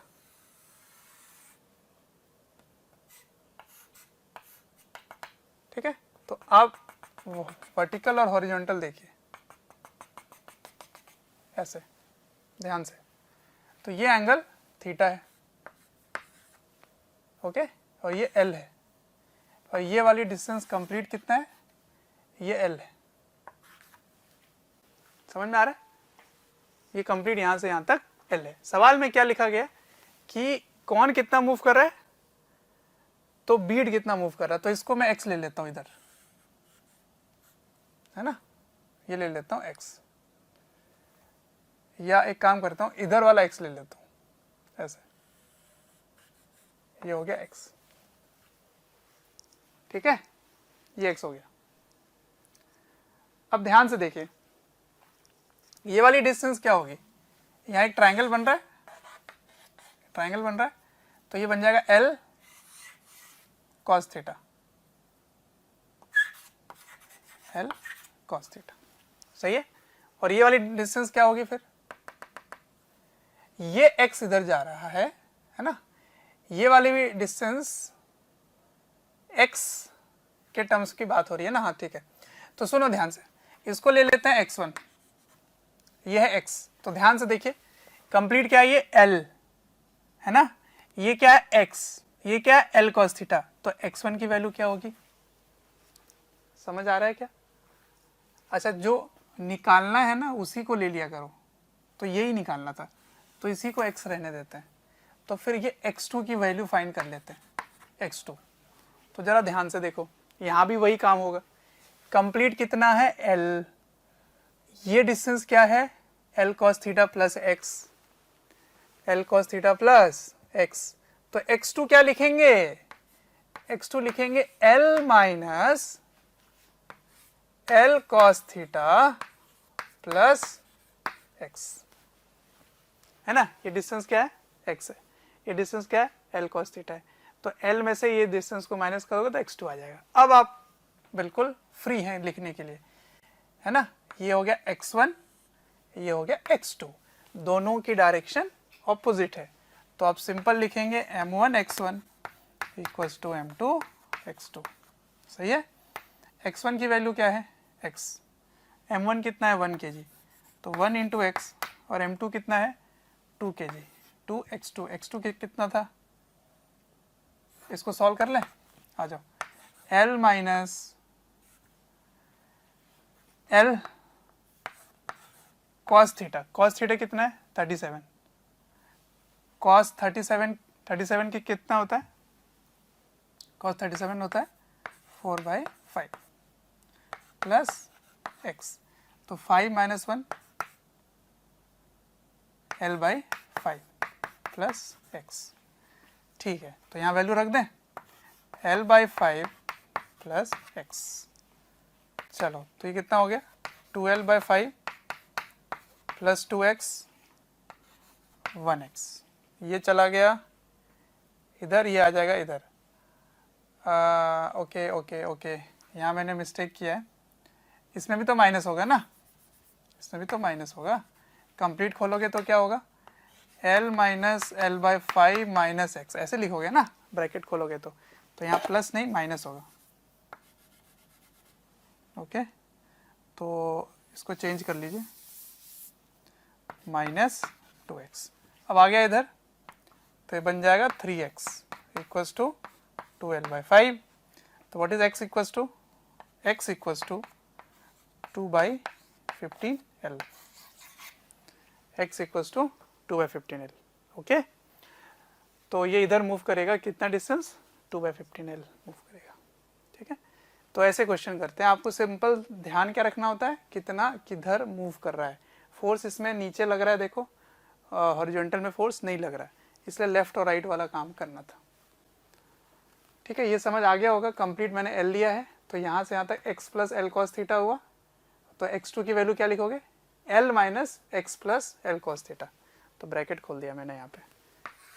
बच्चों, अगर हमारे वीडियोस आपको पसंद आते हैं, आपको हमारी जो मेहनत है वो आपको अच्छी लगती है, तो आप हमारे वीडियोस को ज़रूर लाइक करें और शेयर करें। शेयर इसलिए मैं करने बोल रहा हूँ क्योंकि आपके शेयर करने से ज़रूरतमंद बच्चों तक ये वीडियोस पहुँच सकता है, जिनको एक पर्टिकुलर टॉपिक काफ़ी वीक लग रहा है या एक ऐसा चैप्टर है जिसके बारे में एक पर्टिकुलर टॉपिक उनको अच्छे से पढ़ना है, तो उन तक पहुँच सकता है ये। अंत में मैं आपसे यही कहना चाहूँगा कि आपके स्नेह, अफेक्शन, प्यार देखकर हमारी पूरी मोशन की टीम काफ़ी मोटिवेटेड है आपको क्वालिटी कंटेंट देने के लिए। चलो ठीक है, नेक्स्ट क्वेश्चन देखते हैं क्या आ रहा है। तो आइए बच्चों, अब शुरू करते हैं संवेग के संरक्षण के बारे में चर्चा शुरू करते हैं। ठीक है, तो रेखीय संवेग, लीनियर मोमेंटम जो है ना वो रेखीय संवेग कहलाता है। रेखीय क्योंकि एक ही रेखा में ये संवेग है। ठीक है ना, आगे आप पढ़ेंगे कोणीय संवेग भी होता है, एंगुलर मोमेंटम होता है। तो रेखीय संवेग का संरक्षण क्या कहता है? मैंने आपको बताया था कि यदि किसी निकाय में बहुत सारे बल लग रहे हैं और वो बाह्य बल का कुल वेक्टर सम, मतलब सदिश का योग जो है वो शून्य आ जाए, अगर पूरे निकाय में जितने भी बल लग रहे हैं उनका कुल योग शून्य हो जाए, तो उस निकाय का जो संवेग है वो नियत रहेगा। क्योंकि ऐसा क्यों हुआ, याद करो। If net external force equals to 0, जो मैंने बताया आपको कि बाह्य बल अगर 0 हो जाए तब क्या होता है कि निकाय का द्रव्यमान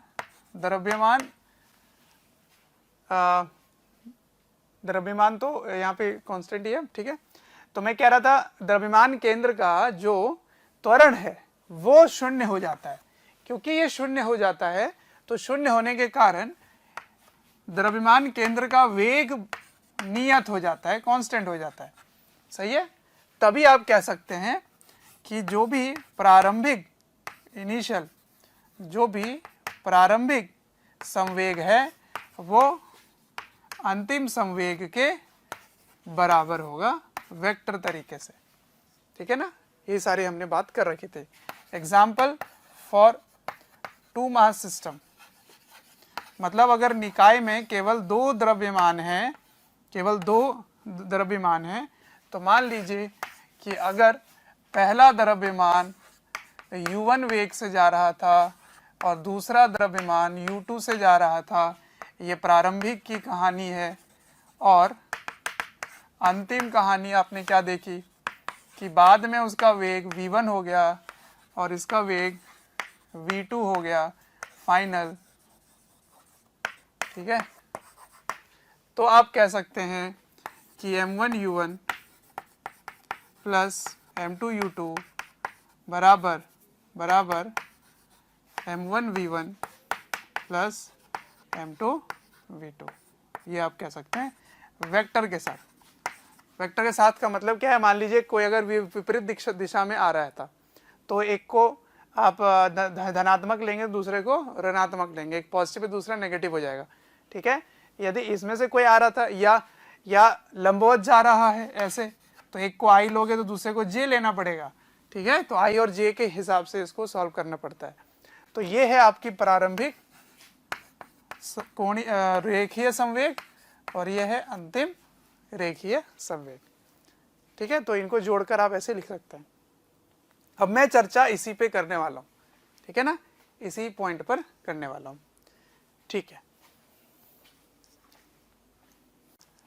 चलिए शुरू करते हैं। तो सबसे पहला एप्लीकेशन है बॉम्ब ब्लास्ट के प्रॉब्लम। ठीक है, उसमें क्या होगा कि एक बॉम्ब जा रहा है या एक कोई भी पार्टिकल जा रहा है जो कि वो टूट जाता है। टूटने के बाद एक की वेलोसिटी दे दी जाएगी, दूसरी की वेलोसिटी आपसे पूछी जाएगी। तो क्या करेंगे, जैसे एक एग्जांपल बताता हूँ मैं आपको कि मान लीजिए एक बड़ा सा ऐसे ऑब्जेक्ट है। ओके, इसका मास है सपोज 4m। ठीक है, और ये इधर से जा रहा था v वेलोसिटी से या v0 वेलोसिटी से ऐसे जा रहा था।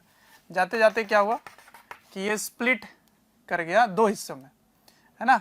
तो एक जो है, एक टुकड़ा जो है उसका मास है 3m, है ना। और 3m की जो वेलोसिटी है वो मान लीजिए हो गई 2v0, मान लीजिए 2v0 हो गई, ठीक है। तो आपको बताना है कि m का कितना वेलोसिटी होगा, ठीक है, v1 का कितना वेलोसिटी होगा।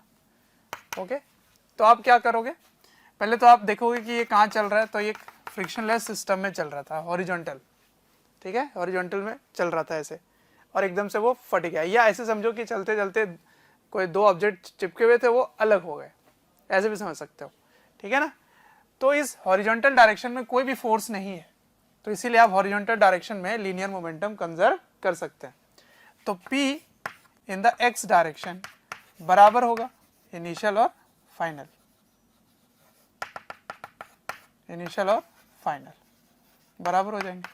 इनिशियल कितना है 4m v0, फाइनल कितना है, तो इसकी आप ले लो 3m इंटू 2v0, और ये आपको नहीं पता तो इसको आप लिख लो ऐसे ही v1, जो आपको नहीं पता, क्योंकि सारे हॉरिजॉन्टल में है इसलिए डायरेक्शन मैंने सेम ले लिया है। अब देखिए ध्यान से, ये कितना हो गया, mm काट लेते हैं, तो ये हो जाएगा 4v0 और ये हो जाएगा 6v0 प्लस v1, तो 4v0 है, ये 6v0 है, तो इसको सब्ट्रैक्ट करोगे तो क्या आंसर आ जाएगा देखना, तो v1 इज इक्वल टू क्या हो गया 4 माइनस 6,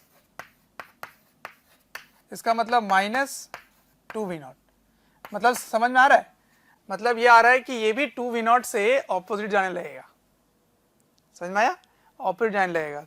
तो इसका ये मतलब हुआ कि ये इधर नहीं जा रहा है, इधर जा रहा है, क्योंकि आपने इस डायरेक्शन को प्लस मान के किया था, देखो इसको ही प्लस लिखा है, इसको ही प्लस लिखे हो, इसका मतलब ये माइनस आ रहा है, तो ये किधर जाएगा, ऑपोजिट जाएगा इधर, कितने से, ये भी 2v0 से ही ऑपोजिट जाएगा, ठीक है।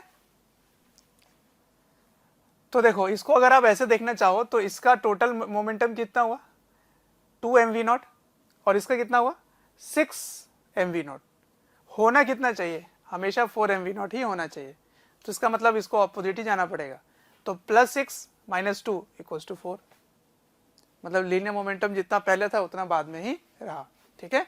तो ये तो चलो आसान था, बहुत ही सिंपल है, इतने सिंपल नहीं होने वाले क्वेश्चन, तो मैं इसको कब लिया, हॉरिजॉन्टल में लिया।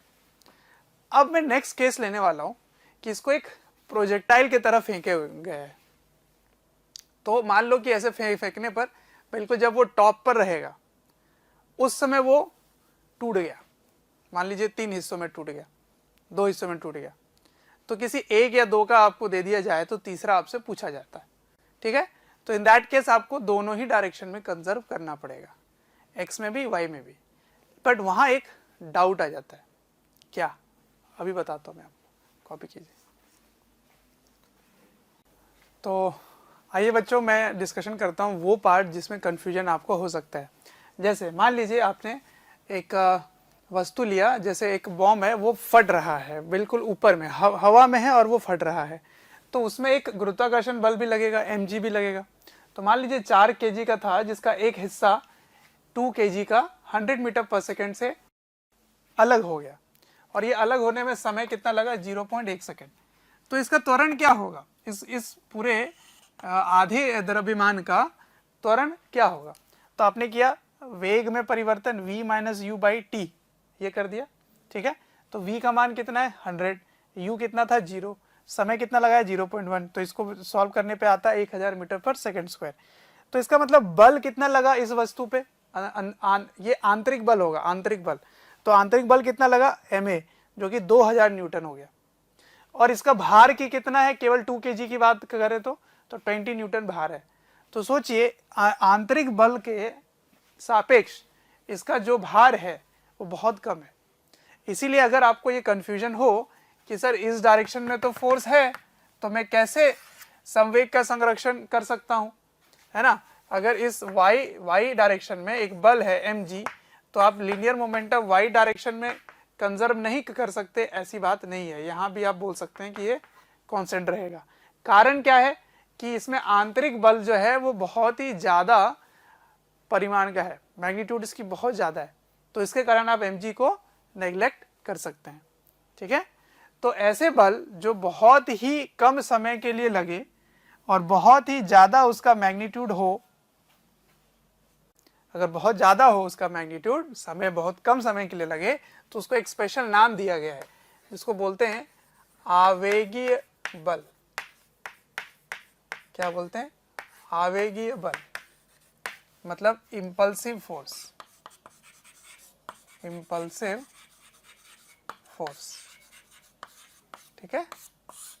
इम्पल्सिव फोर्स, अगर इम्पल्सिव फोर्स है तो इम्पल्सिव फोर्स के सामने mg को नेग्लेक्ट कर दिया जाता है, ठीक है। मतलब उसका जो भार है उसको आप नेग्लेक्ट कर दीजिए और उसके बाद आप संरक्षण कर सकते हैं, रेखीय संवेग का संरक्षण पॉसिबल होगा, ठीक है। तो इम्पल्सिव फोर्स होने पर mg जो है वो अनावेगीय बल होता है, अनावेगीय होता है।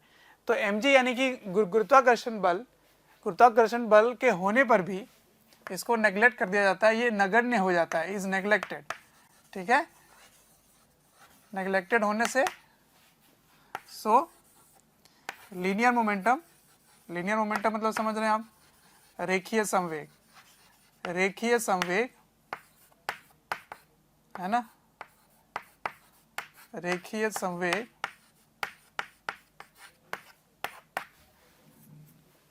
लंबवत भी है ना, ऊर्ध्वाधर भी आप रेखीय संवेग का संरक्षण कर सकते हैं। सो linear momentum can be conserved, short में लिख दिया कंजर्व इन y डायरेक्शन ऑल्सो, ठीक है, डायरेक्शन शॉर्ट में लिख दिया।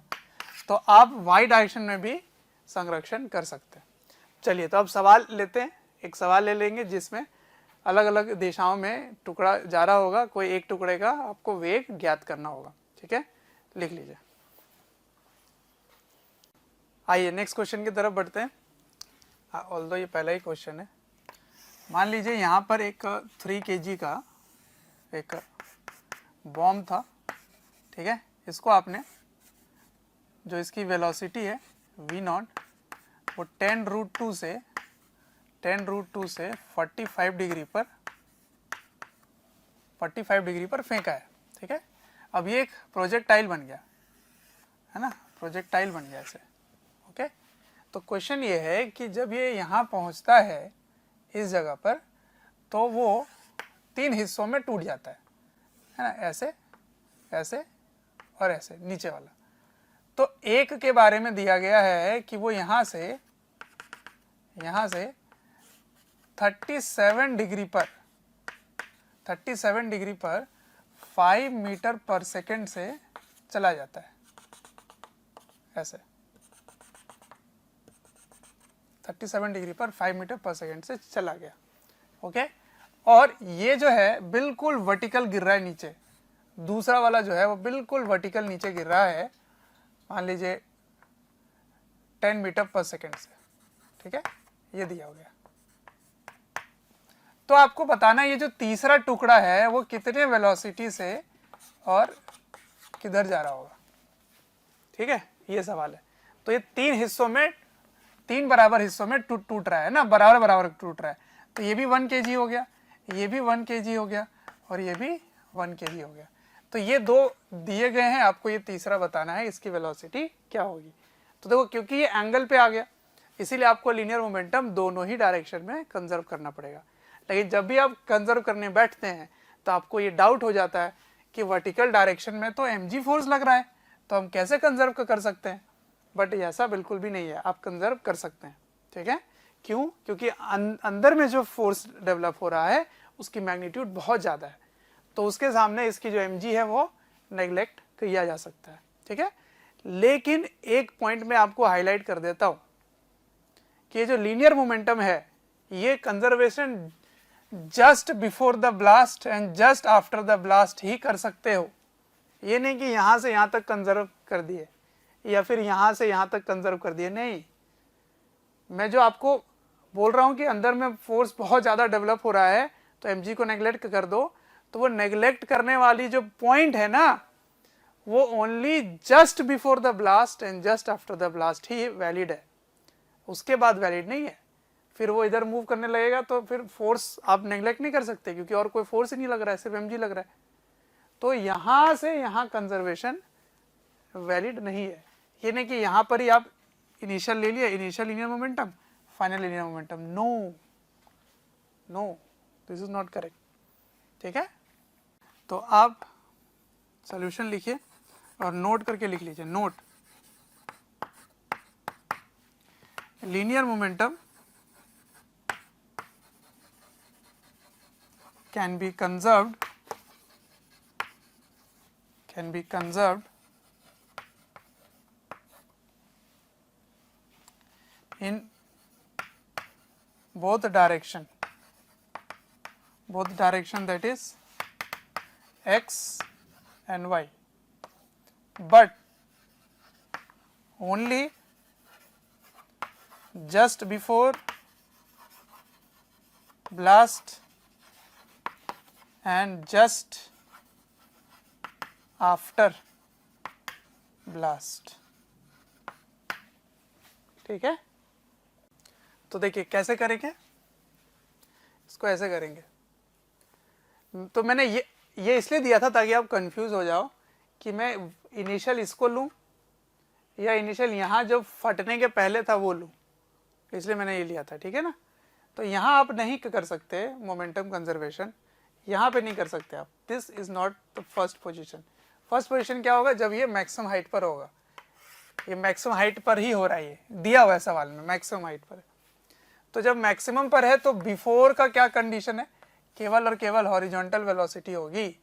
तो ये 3m हो गया, 3m कितने से जा रहा है, तो v नॉट cos 45, ये इसकी इनिशियल हो गई, और फाइनल ये है जो 3 टुकड़ों में वो अलग अलग हो रहा है।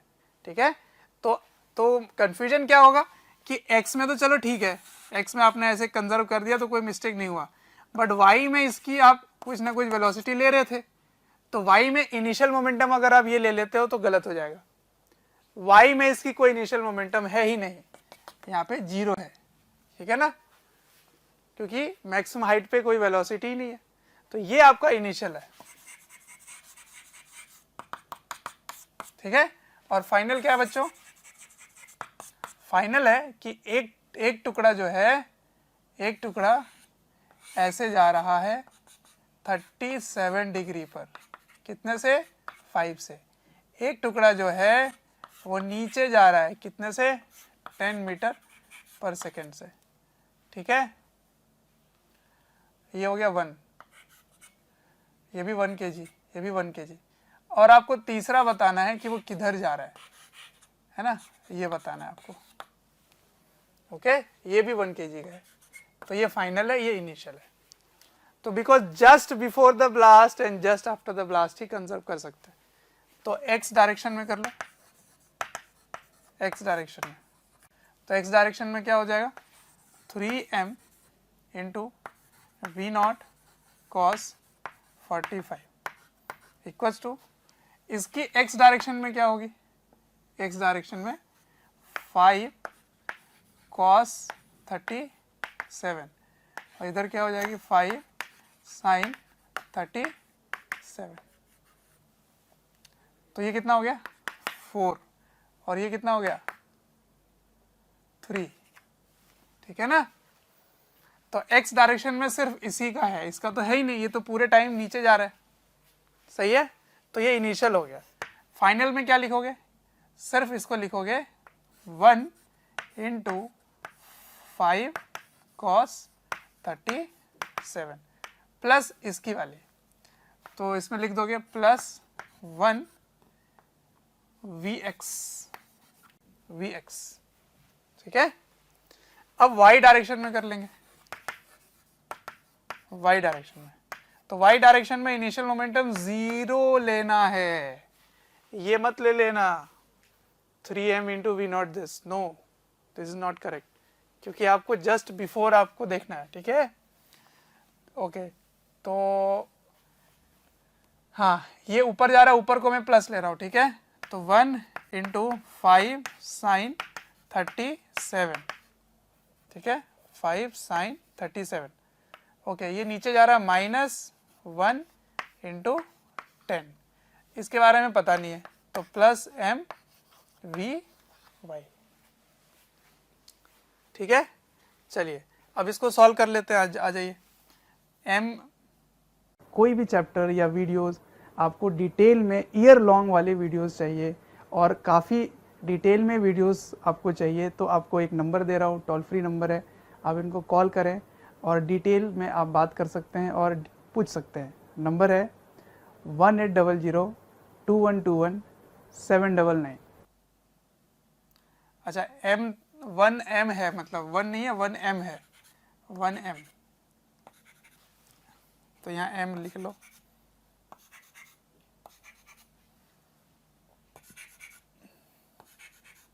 M कट गया। V0 कितना है 10√2, तो 1/√2 कैंसिल हो जाएगा, तो बन जाएगा 10 इंटू 3 कितना हो गया 30। ये क्या था 5 cos 37 इज 4 प्लस Vx, तो Vx की वैल्यू क्या आ गई 30 माइनस 4 दैट इज 26।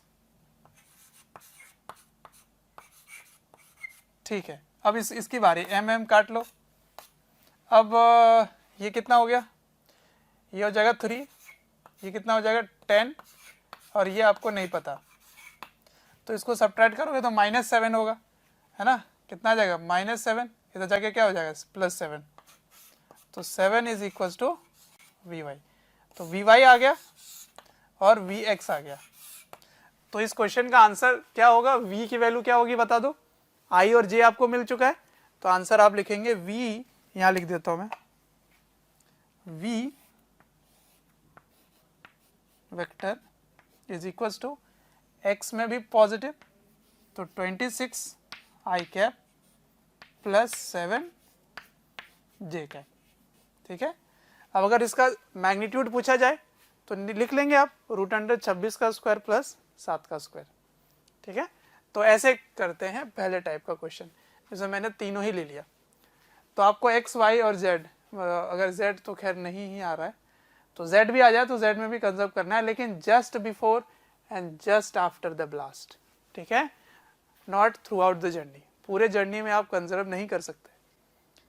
ठीक है, क्योंकि इंटरनल फोर्स अंदर में ब्लास्ट के जस्ट पहले और जस्ट बाद में ही mg को आप नेग्लेक्ट कर सकते हैं, पूरे टाइम नेग्लेक्ट नहीं कर सकते। ठीक है, नेक्स्ट क्वेश्चन देखते हैं। नेक्स्ट क्वेश्चन देखिए, मैं आपसे ये क्वेश्चन ऐसे ही ओरल पूछना चाहता हूँ कि मान लीजिए एक m मास का एक बॉम्ब है जिसको आपने ऐसे फेंका है,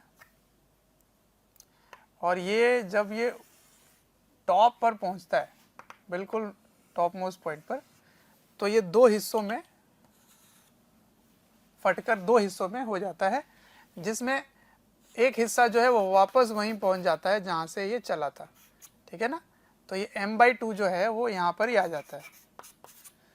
तो आपको बताना है कि दूसरा m/2 जो है वो दूसरा m/2 और m/2, दूसरा m/2 कहाँ गिरेगा, जाके कहाँ जाके गिरेगा, ये क्वेश्चन है।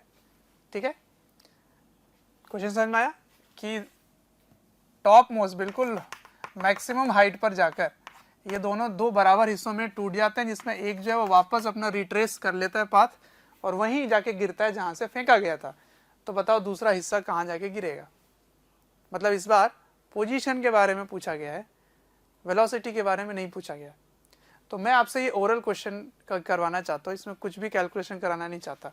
तो कैसे करेंगे बताओ, मैंने आपको बताया था कि सेंटर ऑफ मास तो इसी रास्ते में जाएगा, तो सेंटर ऑफ मास को कहाँ पहुँचना है, यहाँ पहुँचना है, सेंटर ऑफ मास इसी में यहाँ जाएगा। ठीक है, तो एक पार्टिकल आपका कहाँ पहुँचा, एक टुकड़ा कहाँ है, एक टुकड़ा यहाँ पर है, तो सेंटर ऑफ मास को यहीं रखने के लिए दूसरा टुकड़ा को कहाँ होना पड़ेगा, क्योंकि मास आपका बिल्कुल बराबर है, बिल्कुल बराबर है, तो यहाँ से यहाँ की जो दूरी है वही दूरी वहाँ से वहाँ होगी।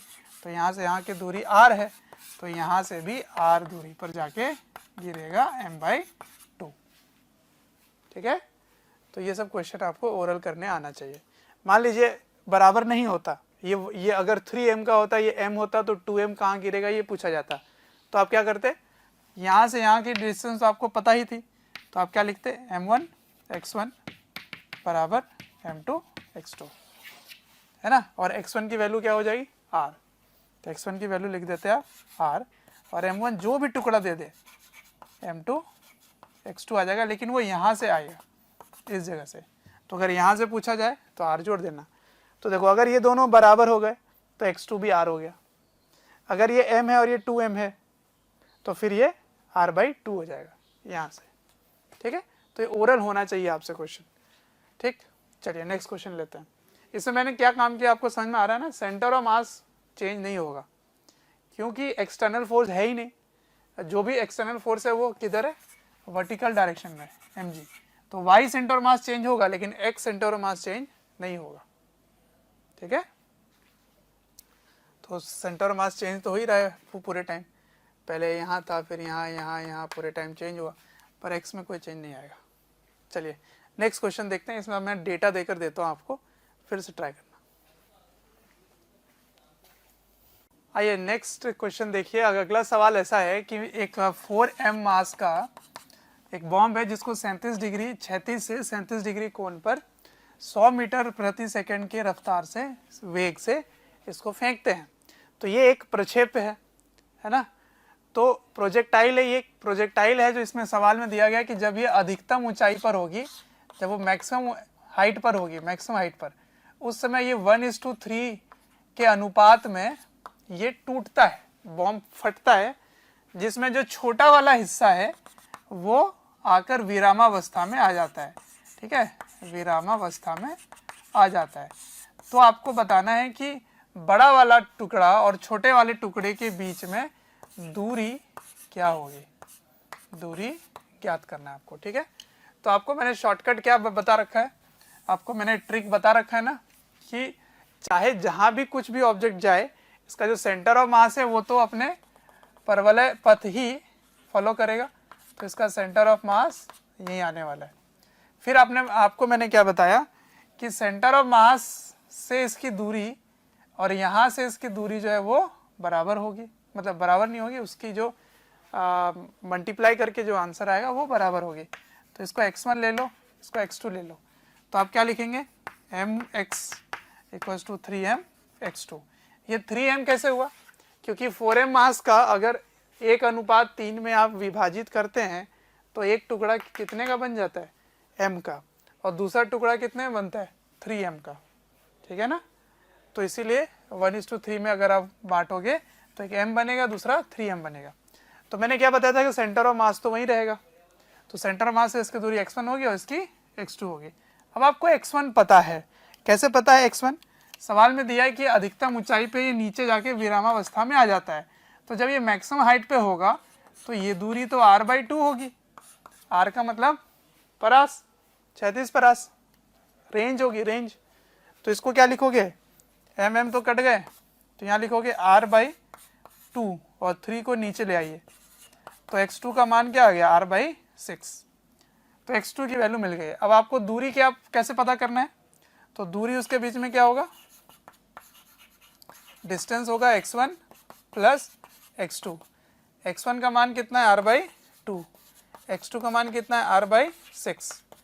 तो इसको सॉल्व करो तो क्या आएगा, 4/6r, मतलब 2/3r, सही है। अब r का मान क्या होगा, है ना, तो r के लिए आपको मैंने बता रखा है, r का क्या होता है, आपने पढ़ा था प्रोजेक्टाइल में, प्रोजेक्टाइल मोशन में, प्रक्षेप गति में आपने पढ़ रखा है कि वो होता है u² sin 2θ। तो क्या मैं 2u² sin θ cos θ नहीं लिख सकता, बिल्कुल, थीटा का मान कितना है, 37 डिग्री, तो यहाँ पे 37 लिख लीजिए बाई g। तो 2 × 100 × 100 × 3/5 × 4/5 बाई 10, ये 0 0 कट गए, ये 5 1 जा, 5 2 जा, ठीक है। उसके बाद और कटेगा कुछ, 5 1 जा, 5 20 जा, ओके।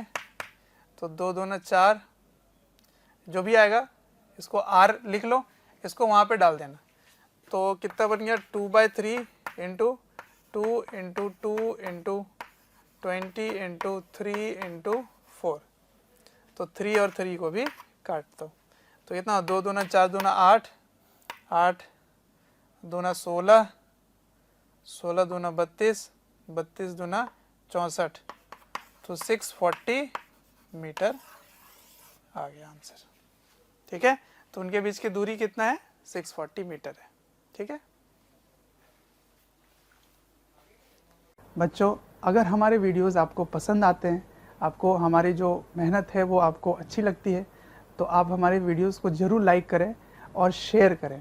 शेयर इसलिए मैं करने बोल रहा हूँ क्योंकि आपके शेयर करने से ज़रूरतमंद बच्चों तक ये वीडियोस पहुँच सकता है, जिनको एक पर्टिकुलर टॉपिक काफ़ी वीक लग रहा है या एक ऐसा चैप्टर है जिसके बारे में एक पर्टिकुलर टॉपिक उनको अच्छे से पढ़ना है, तो उन तक पहुँच सकता है ये।